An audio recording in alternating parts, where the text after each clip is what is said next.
Et nous voilà sur le plateau de la matinale Lalekou. Notre invité du jour, comme l'a dit Madi, il est Hamid Khayar Oumar Defala, coordinateur du tout numérique. Monsieur le coordinateur, bonjour.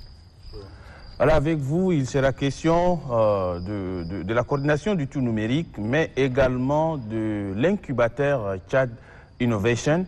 Alors, monsieur le coordinateur, si on peut avoir une idée d'abord sur la coordination du tout numérique, l'émission. Merci pour l'invitation, surtout de nous donner l'opportunité de parler un peu de la coordination. En effet, le Tchad a ratifié un accord de Genève de 2006 où les pays de l'Union internationale des télécommunications ont décidé ensemble de passer de l'audiovisuel analogique vers le numérique. Et après cet accord, le Tchad a ratifié et promulgué cela en une loi. Et, il y a le décret 1066 qui a mis en place un comité interministériel chargé de coordonner les activités de passage de l'audiovisuel de l'analogique au numérique, d'où la mise en place d'une coordination que j'ai l'honneur d'être à la tête de cela. En plus de cela, la coordination, c'est en effet l'entité qui est chargée d'installer l'infrastructure qui va porter la télévision numérique dans un premier temps, la radio numérique, l'Internet, parce que ça va faire aussi de l'économie numérique, et enfin de la téléphonie sur IP, en sorte, de la téléphonie aussi numérique. Donc c'est l'entité qui est en train de suivre ces projets. Le Tchad a déjà mis en place le centre du multiplex, c'est-à-dire c'est le cœur du réseau qui permettra la diffusion numérique, le centre de multiplex qui est à N'Djamena. Maintenant, il nous reste à parachever un peu tout ce qui est arsenal juridique, de mettre en place tout ce qui est lien, de créer un bouquet Tchad et à travers cela de faire la diffusion et de mailler tout le territoire tchadien avec des équipements de dernière génération qui seront prêts à recevoir du signal numérique. Monsieur Hamid, moi j'ai envie de revenir un peu à vous.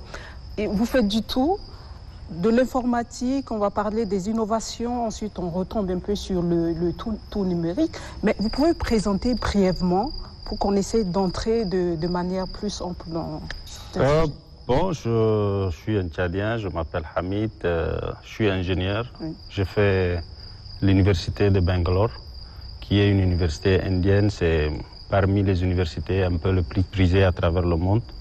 Et je suis de ceux qui ont décidé de rentrer et de contribuer à ma façon au devenir de mon pays. C'est pour cela, à part faire du travail full-time avec la coordination, je suis aussi en effet le fondateur d'un espace d'innovation qui aide les jeunes ou les idées innovantes à voir le jour en sorte. D'accord. Parlons des idées innovantes. 2018. Ça vous parle un peu? Oui. 2018, oui. C'est le début, en sorte, c'est le début de la création de notre espace d'innovation, Tchad Innovation, où on a organisé un sommet.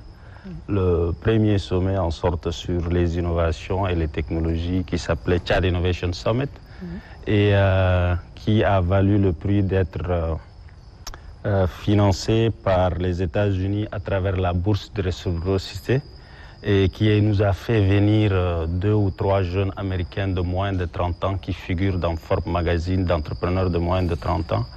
Et donc, nous avons eu 3-4 jours de débat sur tout ce qui est technologie, sur tout ce qui est entrepreneuriat, un échange avec l'administration, avec les jeunes, c'était quelque chose c'était un mouvement qu'on a créé et c'était pour annoncer la création de cet espace d'innovation qui est un incubateur de start-up, incubateur des idées, mais en même temps un espace de co-création en sorte. C'est un espace où tu viens avec ton idée, tu trouves la communauté qui va t'accompagner à la réalisation de cette idée en sorte.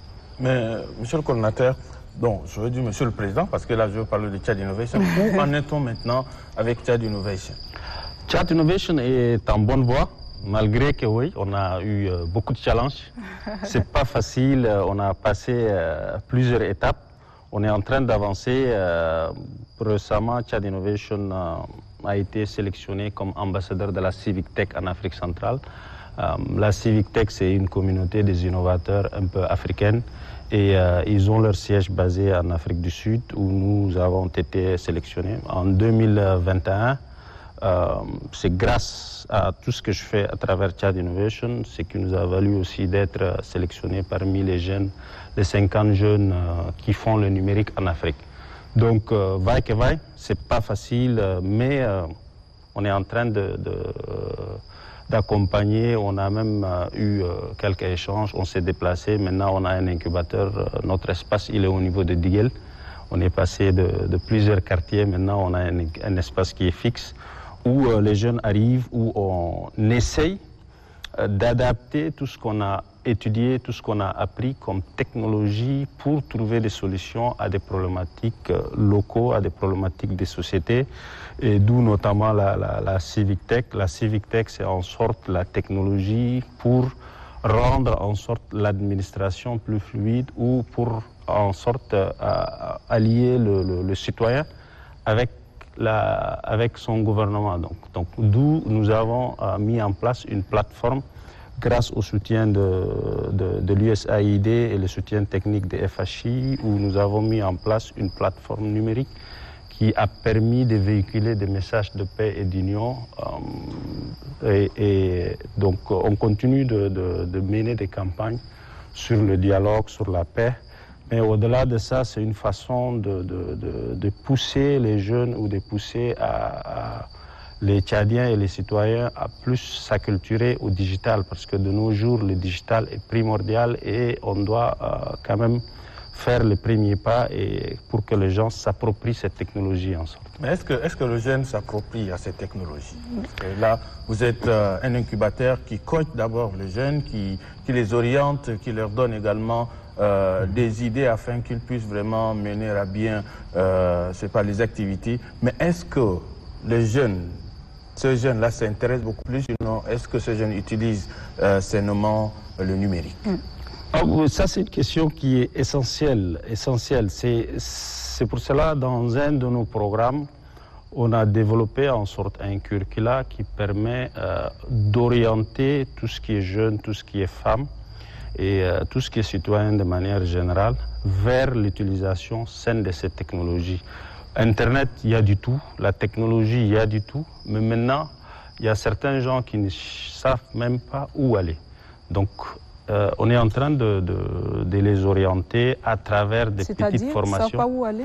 C'est-à-dire que, par exemple, sur Facebook, il n'y a pas que faire des commentaires sur Facebook. Oui. Tu peux, par exemple, suivre des pages intéressantes sur le numérique, sur tout ce que tu veux. Par exemple, Maître est avec nous, il peut que suivre des pages sur l'aspect juridique de la chose. Moi, si je te donne mon Facebook, si aujourd'hui tu déroules mon profil sur Facebook, moi je ne suis pas, tu verras que tout ce qui est numérique qui m'intéresse, que je suis en train de le suivre en sorte.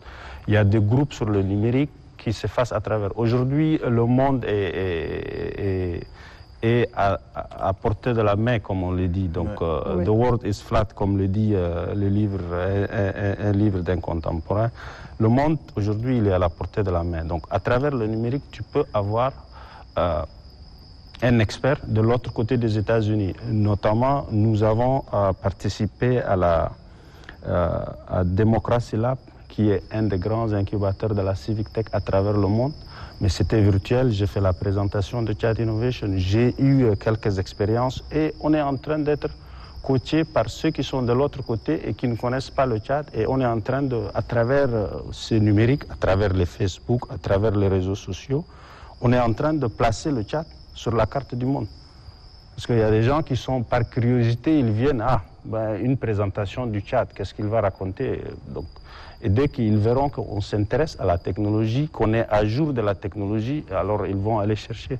Et c'est ça qui fait qu'on crée des liens, on crée des ponts.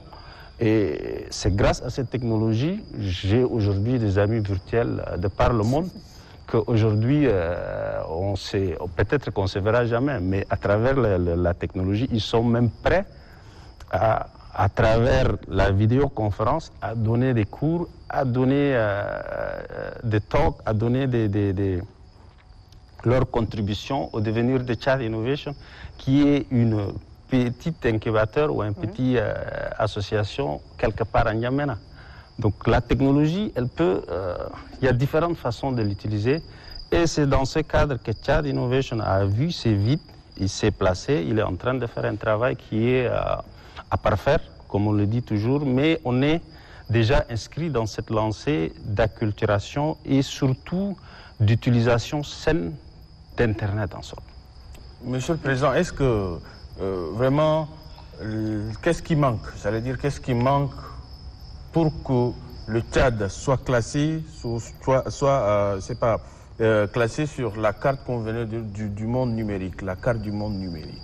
Parce que là, les gens ne connaissent pas, parlant du numérique, le Tchad c'est où? Parce que les jeunes ne sont pas beaucoup plus motivés pour faire voyager leurs idées en dehors du continent à travers le numérique. Qu'est-ce qui manque pour faire tout cela? Je dirais qu'il y a beaucoup d'efforts en matière d'écosystème sur le numérique qui ont été faits. Ouais. Mais ce n'est pas suffisant parce qu'aujourd'hui, les coûts d'Internet, il est exorbitant, je dirais entre guillemets. L'infrastructure qui porte le numérique, elle n'est pas encore parachevée totalement. Les liaisons satellitaires coûtent extrêmement cher. La position géographique du Tchad, qui est un pays enclavé, c'est un autre problème qui est là. Et aussi l'anglais. Parce que l'anglais, aujourd'hui, te permet de toucher le monde entier. Mais on est aussi, soit on est francophone, soit on est arabophone. Et deux fois, ça ne te permet pas de vraiment voyager à travers le numérique pour toucher des experts à travers le monde. Donc je dirais que les deux handicaps, l'écosystème, l'infrastructure, la charité et le manque d'engouement des jeunes Tchadiens vers la langue anglaise. Parce qu'aujourd'hui, tout ce qui est bon sur Internet est en anglais. Les meilleurs livres sont en anglais. Donc, il faut que... On n'a pas le choix. Parce que le monde, aujourd'hui, avec le numérique, quelqu'un qui est au Ghana peut vendre au Tchad. Donc, soit on se positionne, et c'est cela aussi un peu le rôle que Tchad Innovation a vu un vide, et il s'est positionné sur cela. Parce qu'aujourd'hui, le monde, il est ouvert à travers Internet. Donc, quelqu'un qui est au Ghana ou au Rwanda, ça c'est juste, je prends deux pays africains qui sont un peu en avance par rapport aux autres. Ils peuvent aujourd'hui pénétrer le marché tchadien juste à travers le numérique. Donc, comment faire pour être à jour, pour ne pas être surpris? Parce que les gens ont dit la colonisation, maintenant on va venir à une colonisation technologique dans très bientôt. Il faut qu'on se positionne. Monsieur le coordonnateur, une dernière question. Je vous vois dans votre laboratoire numérique. Vous avez énuméré aussi certains, on va dire, des facteurs qui freinent un peu l'évolution, que ce soit du tout numérique ou de l'Internet au Tchad. Comment vous pouvez faire face à tout cela? Bon, moi vous êtes là, c'est un mur. Ouais. Moi, je suis de ceux qui disent que tout est possible en sorte. Tout est possible et malgré les difficultés, on peut, tout est surmontable en fait. C'est une question de volonté et c'est une question d'abnégation et surtout d'être toujours assidu dans ce que tu fais. Donc c'est Tchad Innovation, on l'a créé en 2018. Maintenant, on est en train de se positionner sur l'échiquier, je dirais, entre guillemets, mondial. Maintenant, on est ambassadeur de la Civic Tech en Afrique. On a participé à Democracy Lab. On va participer à la Civic Tech des États-Unis, etc., etc. Donc, on est en train de se positionner, on est en train de se battre. Et cela, il va même de l'image du Tchad. Bien sûr. Donc, c'est aussi une façon de dire gentiment ou de pousser gentiment nos dirigeants, nos plus hautes autorités à passer au numérique. Sinon, la colonisation numérique est à nos portes. Qu'on le veuille ou pas, dans bientôt, soit nous, on va rester que travailler pour les autres, ou soit, voilà, donc le Tchad, je retiens la colonisation est à nos portes. Merci beaucoup. Colonisation surtout numérique. Numérique, on précise. Voilà. Pour ne pas repartir encore en arrière. La colonisation numérique est à nos portes. Merci beaucoup, Monsieur Hamid Khaya Oumar Defala. Vous êtes le coordonnateur du Tout Numérique.